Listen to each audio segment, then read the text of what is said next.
Psycho थाना क्षेत्र में हुए डबल मर्डर कांड का खुलासा करते हुए पुलिस ने आज 3 अपराधियों को गिरफ्तार किया, जिसे न्यायिक हिरासत में जेल भेज दिया गया।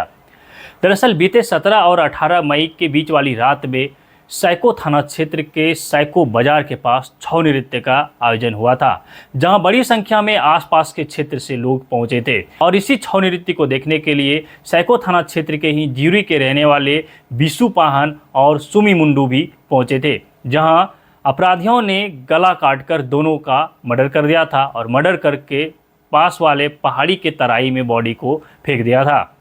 इस घटना की जानकारी मिलते ही पुलिस टीम एक्टिव हुई और पुलिस टीम द्वारा जांच पड़ताल शुरू की गई और अलग अलग तकनीकी पहलुओं पर जांच करते हुए पुलिस ने आज 3 अपराधियों को गिरफ्तार किया, जिसमें कि मुख्य आरोपी सुंबर सिंह मानकी, जो सैको थाना क्षेत्र के ज्यूरी गांव का रहने वाला है। इसके अलावा गोमिया सोय और बुधराम सोय ये सैको का रहने वाला है।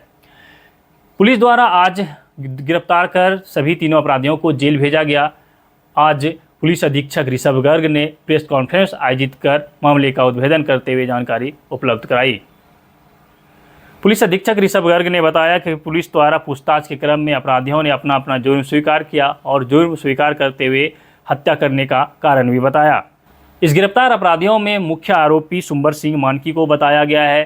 पुलिस द्वारा पूछताछ के क्रम में सुंबर सिंह मानकी ने पुलिस को बताया कि उनकी नई शादी हुई थी। शादी के बाद वो दूसरे प्रदेशों में कमाने के लिए जा रहे थे। जब वो दूसरे प्रदेश कमाने जा रहे थे तब बिशु पाहन, जो कि सुंबर सिंह मानकी का दोस्त हुआ करता था, तब प्रदेश जाने से पहले बिशु पाहन को सुंबर सिंह मानकी ने एक जिम्मेवारी देकर गया था। जिम्मेवारी ये था कि उनकी पत्नी का देख रेख बिशु करे और अगर कोई घटी या कमी हो, कोई दिक्कत हो, तब भी उसकी पत्नी को मदद करे।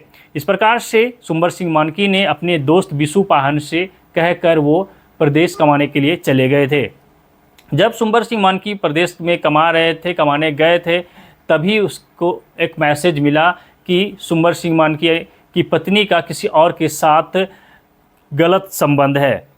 जिसके बाद सुंबर सिंह मानकी वापस घर आया और घर आकर उसने सर्च किया कि आखिर उसकी पत्नी का संबंध किससे है। जब उन्होंने अपने दोस्तों से, अपने आसपास के लोगों से, अपने खास लोगों से पता किया, तब उसे पता चला कि उसकी पत्नी का किसी दूसरे के साथ संबंध है। जिस पर सुंबर सिंह मानकी गुस्सा गए और उसने योजनाबद्ध तरीके से अपने दोस्त बिशु पाहन को ही दुश्मन बनाते हुए उसका मर्डर कर दिया। सुंबर सिंह मानकी ने बताया कि बीते 17 और 18 मई की रात में जब सैको में छौ नृत्य का आयोजन हुआ था, तब वहां बिशु पाहन भी छौ नृत्य देखने पहुंचे थे।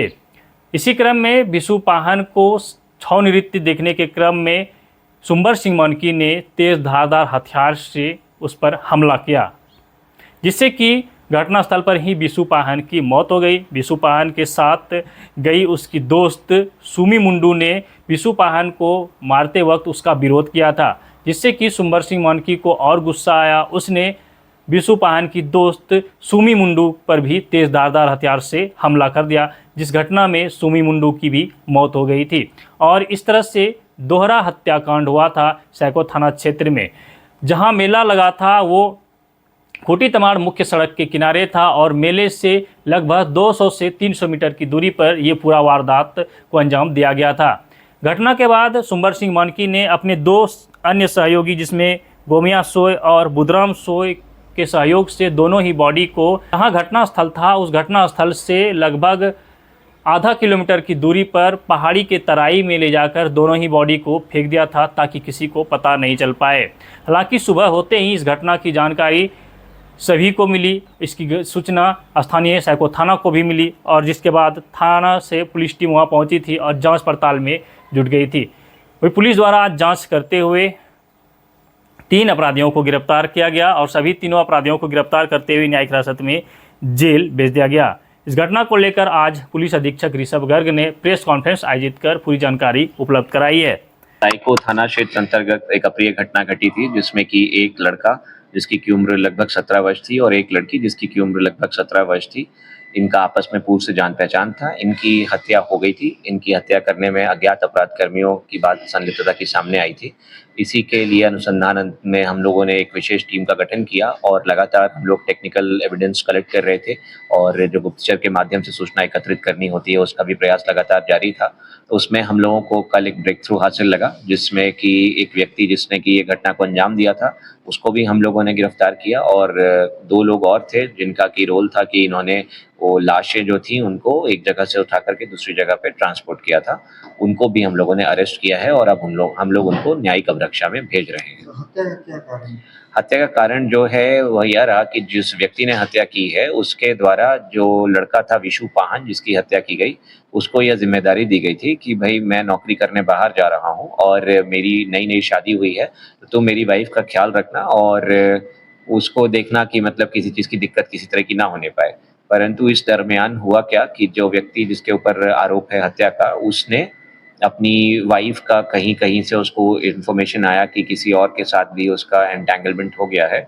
उसी के लिए उसने जब आकर के इस चीज़ को क्रॉस चेक किया तो उसने उसका सारा दोष जो है वो विशु पाहन पे ही लगाया कि तुमने मुझको समय रहते सूचना नहीं दी थी और उसी आवेश में आकर के उसने उसकी हत्या की है। महिला सर एक मौके पर एक महिला की भी मौत हुई। जी, तो ये जो लड़की जिसकी हम लोग को डेड बॉडी मिली थी वो विशु पाहन की पहले से जानकार थी और ये लोग साथ में मेला देखने के लिए छऊ नृत्य का एक कार्यक्रम हो रहा था, वहाँ पे ही साथ में गए हुए थे।